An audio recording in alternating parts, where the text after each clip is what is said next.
There is something strange about the human mind.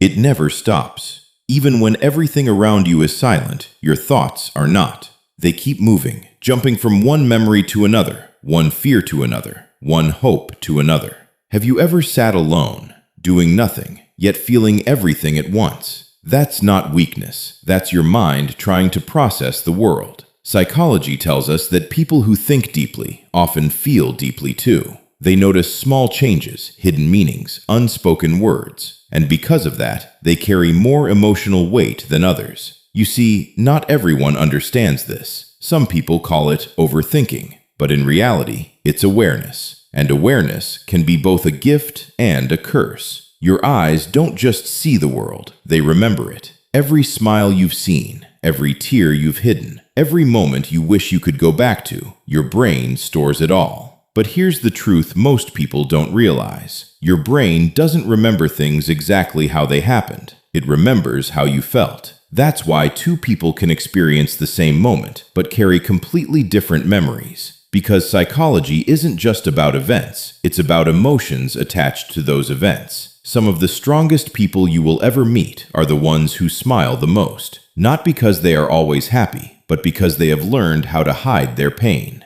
Psychology calls this emotional masking. It's when someone chooses to protect others from their sadness by pretending everything is okay. But inside, they are fighting battles no one can see. And the scary part? Most people will never notice. Have you ever felt alone, even when you're surrounded by people? That feeling is more common than you think. It's not about being physically alone. It's about not being emotionally understood. You can talk, laugh, sit with others, yet feel like no one truly gets you. And that's where the mind starts to disconnect. Because humans don't just need presence, they need connection. Your brain is constantly talking to you. Every second, it's creating thoughts. But here's something powerful. Your mind believes what you tell it repeatedly. If you keep saying, "I'm not good enough," your brain will accept it as truth. If you say, "I can do this," your brain starts working in your favor. This is called self-programming. And whether you realize it or not, you are doing it every single day.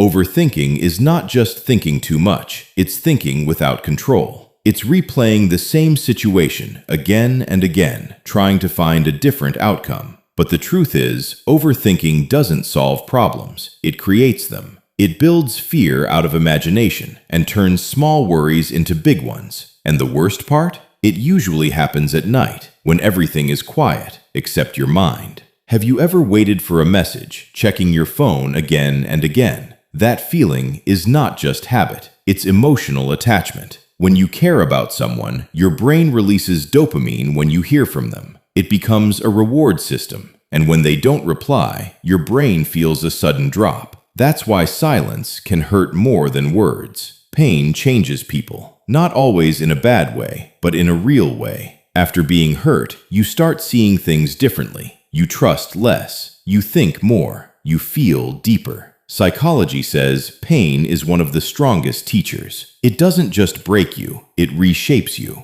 Everyone has two sides, the one they show to the world and the one they hide. Sometimes people act differently not because they are fake, but because they are protecting themselves. You never really know what someone is going through inside. That's why understanding psychology makes you more human. At the end of the day, understanding people starts with understanding yourself. Your thoughts, your emotions, your reactions, they are all connected. And once you begin to understand your mind, you stop fighting yourself and start growing. Because the strongest person is not the one who hides everything, but the one who understands everything within.